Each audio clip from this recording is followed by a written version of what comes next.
sweet little 16. She got the grown-up blues, tight dresses and a lipstick. She's sporting high-heel shoes. Oh, but tomorrow morning she'll have to change her trim and be sweet 16 and back in class again. 'Cause they'll be rocking on Boston, Pittsburgh, PA, deep in the heart of Texas, around the Frisco Bay, all over St. Louis, way down in New Orleans. All the cats want to dance with, oh, sweet little 16. Oh yeah, spotlight on Chuck Berry and James Cotton today, so stick around on Facing the Music. Here we go.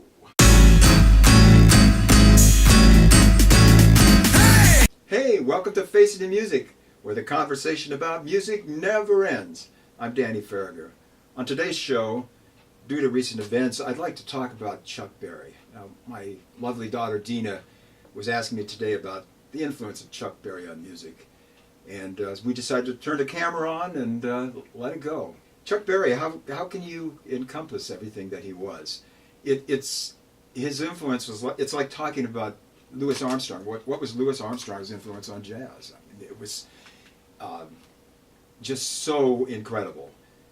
And so we're going to talk about that.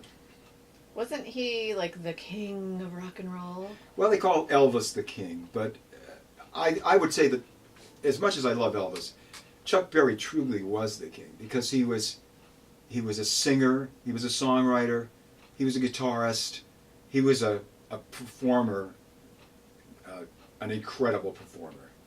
And he was all those things, and he was those things to the max. So I would say Chuck Berry defines, in my mind, rock and roll. When I first heard Chuck Berry, I was 10 years old, and I heard rock and roll music. Let me hear some of that rock and roll music. And I was really digging rock and roll, and I'd heard Little Richard, and Chuck Berry was really different because, just the style of singing.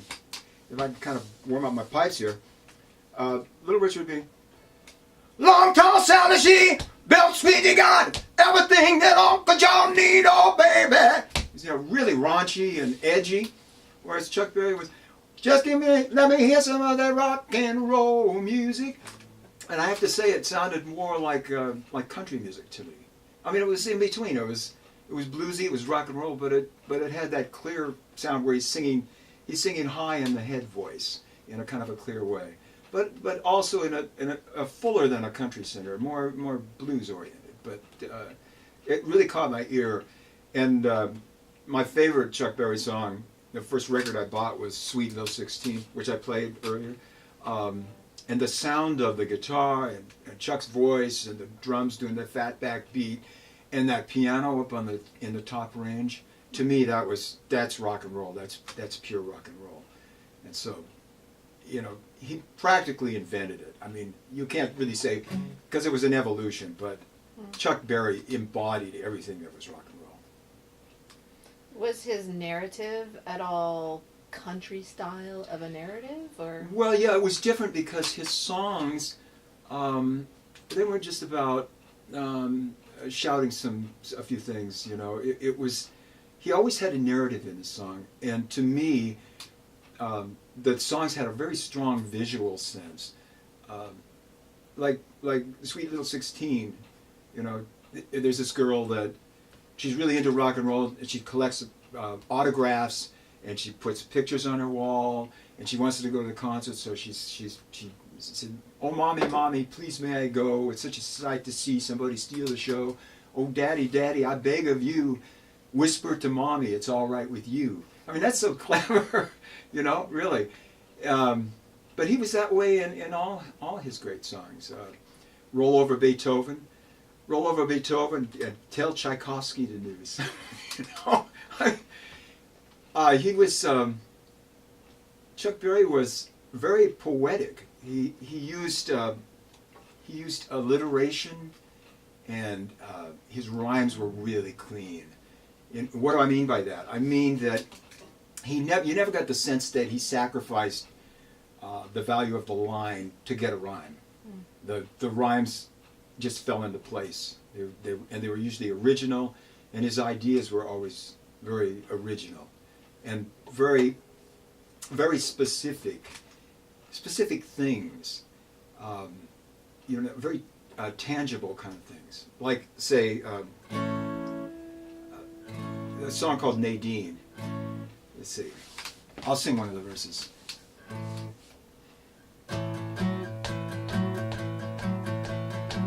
I nearly caught her when she turned and doubled back. Started walking toward a coffee-colored Cadillac. Pushing through the crowd, trying to get to where she's at. And I was campaign shouting like a southern diplomat. Nadine, honey, is that you? Oh, Nadine, honey, is that you?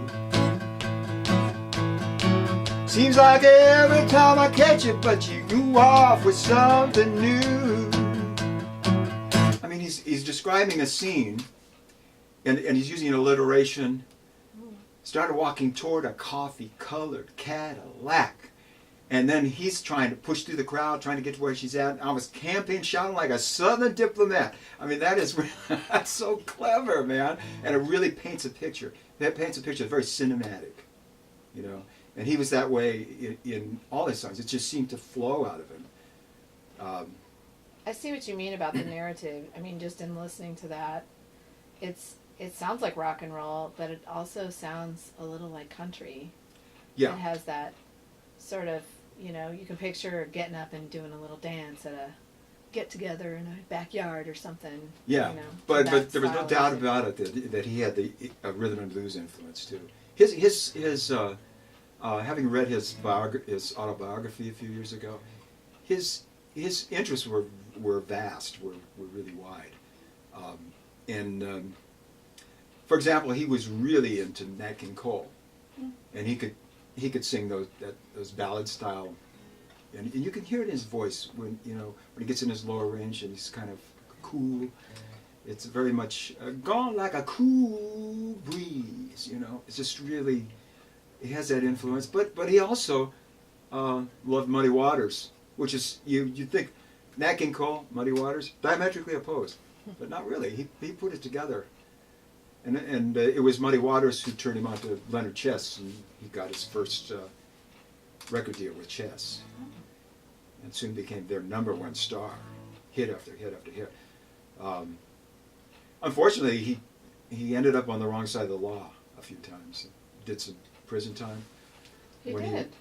When he was a teenager, he was thrown in prison for burglary with a couple other, some petty crimes and so forth. And I think he spent about 3 years. But in prison was where he learned to play the guitar. Yeah. And then he kind of got framed in the late 50s. Because he was from Missouri, St. Louis, Missouri. And it was very, very Jim Crow. Right. Yeah. So he experienced that ugly side of American racism. It's interesting because you don't really hear that in his music. No, you don't. It's much more positive and upbeat. You don't really hear a lot of bitterness, but people say that he got hard to work with, and then he got a reputation for. Well, he wanted to run his own business, and so he would just use a pickup band, and he got a bad reputation for never coming and rehearsing with a pickup band, just getting on stage and performing, to save money. And so in the short run, he was probably making more money of a smaller pot. But, like my brother Jimmy, he said this several times. He said, look at B.B. King. B.B. King stuck it out. Always had a quality band and became a really superstar, to the very end of his life. Whereas Chuck Berry he should have been treated like a king. His with the music that he laid down for the world. But he kind of was, he wanted to control it, and he was kind of thought small. And so. He was a bridge burner, apparently. Yeah. But, you know, I saw an interview with him with, I can't remember, was it Tavis Smiley or somebody? And it was actually just a few months ago. He had recorded an album with his son and with some people, and he seemed really mellow. Yeah. It was great to see him, but can't overestimate how great Chuck Berry was. Are we leaving anything out? Well, what about his performance? Oh, his performance. The duck walk. The duck walk. Well, people usually think he does this thing where he scoots to one leg, where he's squatting. Mm-hmm. And according to Chuck, that's not the duck walk. The duck walk was when he would be actually walking like a duck with his, his neck going like that. I'm sure there's plenty of films of him doing that. But I remember watching him on Dick Clark's Saturday Night Show in the late 50s, and he would be playing guitar, and he would be doing, you know how those Russian Cossack dancers, they squat and they kick their legs out? He would be doing something similar to that. He was amazing. He was amazing. And he was very charismatic. When you see close-ups of him, like in an Alan Freed movie or something like that, when he's kind of doing a video type thing, he's just great with his face, and it was wonderful. Chuck Berry was just the epitome of rock and roll. Yeah. He coined a lot of those sort of moves, right? I mean, weren't those things that Michael Jackson later said that he looked at when he was, sort of coming of age and all of that? Probably. But it was always with the guitar. I saw Chuck Berry in 1971. So he would have been middle-aged. He would have been in his 40s, but he was still very agile. And he was, it was at a rock and roll revival thing. And I had just seen Jerry Lee Lewis and Bo Diddley, and they were both great. And Chuck came out and did his thing, and it made me realize, because I bought records in the 50s, but I was a youngster. I was 10, that age. I wasn't a teenager. But it made me realize that those concerts that they were giving, they were really very sexual, very risque, Especially using the guitar as phallic symbols and so forth, So, he kind of wrote the book. I mean, Jimi Hendrix, That makes a lot of sense. There was, there was a precedent to that. And that goes back further than that. That goes back to the 40s with guys like T-Bone Walker, guitarists like that, and Louis Jordan, who had R&B hits, and they were big influences on Chuck Berry. Very big, yeah. Awesome. Yeah. Well, thanks. Chuck Berry rules. Yay! Okay, let's do a little. Let me go out with a couple of verses of one of my favorite ones. Let's see. Rolling along in my automobile, my love beside me at the wheel. I stole a kiss at the turn of a mile, my curiosity running wild. Using and playing the radio, with no particular place to go. No particular place to go. So we parked way out in the Kokomo. The night was young and the moon was bold, so I decided to take a stroll. Can you imagine the way I felt? I couldn't unbuckle her safety belt. Riding along in my calaboose, still trying to get her belt to loose. All the way home I told a grudge, with a safety belt that wouldn't budge. Cruising and playing the radio, with no particular place to go.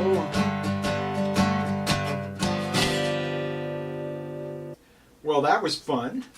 It was. But I'd like to put my guitar down now and grab a harp.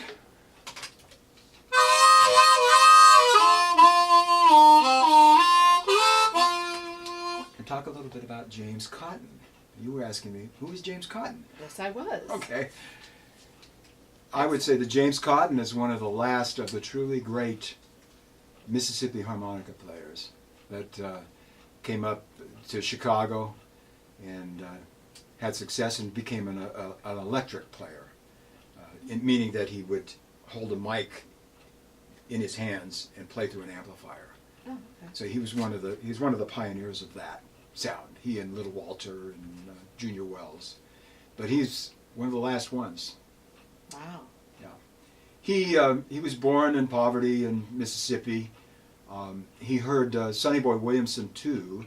Sonny Boy Williamson too is he was an older cat. He was born in 1910 and played in kind of the older style, but a kind of a rural country blues. But he was real great harmonica player, very snaky sound, and he had a he had a radio show in Helena, Arkansas, and it was called the King Biscuit Hour, where he would advertise this local biscuit, Southern flour, and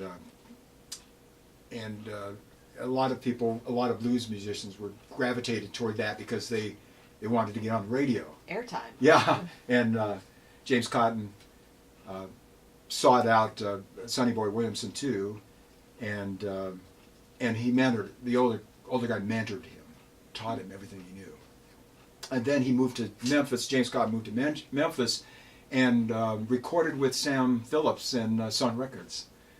Did a couple of records, but then he moved to Chicago, and he became, when Little Walter, who was Muddy Waters' regular harmonica player, became really popular and had his own, became an artist in his own right. Muddy hired James Cotton, and Cotton, although he had to kind of learn Little Walter's solos because Little Walter kept recording with Muddy, but Oh, really? James Cotton said that he learned to be a musician by that because Little Walter was very out of the box as an improviser, really great stuff. But James Cotton had to learn all those solos. But then when Muddy cut, there was a live recording of "Got My Mojo Working," and James Cotton plays a solo on that, and it's like he's on fire. It is wow. It's amazing. So, yeah, James Cotton was like a very straight ahead player, just all fire and joy, but really, so fun to listen to. And in the mid '60s, he formed his own band and kind of got into that loop of, playing the Fillmore and the Fillmore East and getting in with the hippie crowd, and opening for Janis Joplin and stuff like that. And so he got a lot of acclaim on his own. Oh, wow. So he was working all the time. Yeah, so That's awesome. good story. We're sad to lose him. But But what you're an going to inspiration. play me a little something. Well, I'm going to play you something, and I'm going to play a little electric, Ooh. something inspired by James Cotton. Okay, Right. yeah, sort of in that style. All right, let's do it. Okay.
Woo! Wow. James Cotton lives. Wow. Well, thank you. Thank you.